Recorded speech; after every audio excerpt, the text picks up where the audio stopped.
Oui, vous l'avez bien dit, c'est une grande réunion de concertation entre les deux institutions, le gouvernement provincial, l'Assemblée provinciale, avec les membres du comité provincial de sécurité, parce qu'il y a 3 ou 4 grands problèmes qu'il y a dans la province. Un, d'abord, le problème de l'insécurité généralisée, les questions de justice qui se passent un peu partout, 3, les questions de délabrement avancé des routes, 4, la fameuse question liée aux frais scolaires, que ça a été dénoncé partout. Donc nous avons passé en revue toutes ces questions, en commençant par déplorer ce qui se passe sur l'ensemble de la province, à partir de Walikale jusqu'à Beni, et spécialement la reconnaissance des groupes armés dans les Buto, dans les Binza, et actuellement avec les EDF dans la partie nord. Nous avons salué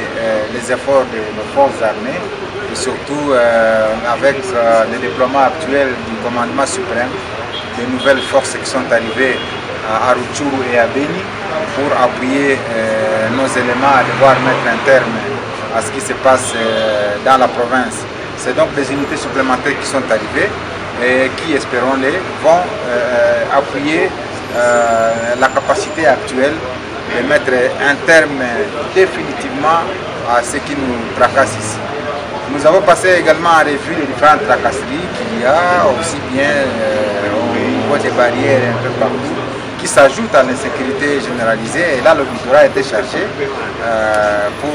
remettre de l'ordre en arrêtant tout ce qui ne sont pas commis à ces différents postes. Au niveau de la justice, nous avons échangé autour de ce qui est décrit par la population, notamment certains comportements, certains commis à la justice qui ne doivent pas tenir l'image de l'ensemble de l'appareil à cause d'un comportement isolé. Et là, les différents chefs de juridiction ont été chargés de remettre également de l'ordre pour que 2 ou 3 personnes qui s'écartent de la déontologie ne puissent pas faire en sorte que la population jette l'anathème sur l'ensemble du corps. Ensuite, nous sommes revenus sur la circulaire ou l'arrêté du gouverneur qui a fait couler beaucoup d'encre et de salive sur la hausse des frais scolaires. Nous tenons à fixer l'opinion que cet arrêté fait polémiquer parce qu'il y a un problème de compréhension, il y a un problème d'information. Cet arrêté puise sa base dans une note circulaire qui a été signée par le ministre et qui s'étend sur l'ensemble de la République. Ce n'est pas le gouverneur qui s'est assis dans son bureau pour commencer à créer des frais scolaires en province du Nord Kivu. C'est un arrêté qui en fait a fait ampliation de la circulaire du ministre qui institue des frais dans les 26 provinces de la République démocratique du Congo. Et donc nous avons tenu à porter l'information pour dire que s'il y a des revendications à faire à propos de ces frais, il faudrait que ces revendications soient portées par toutes les voies au niveau national pour que les différentes délégations aillent voir les ministres pour lui parler des différents remords que cela crée, pour voir si le ministre peut ou pas revenir,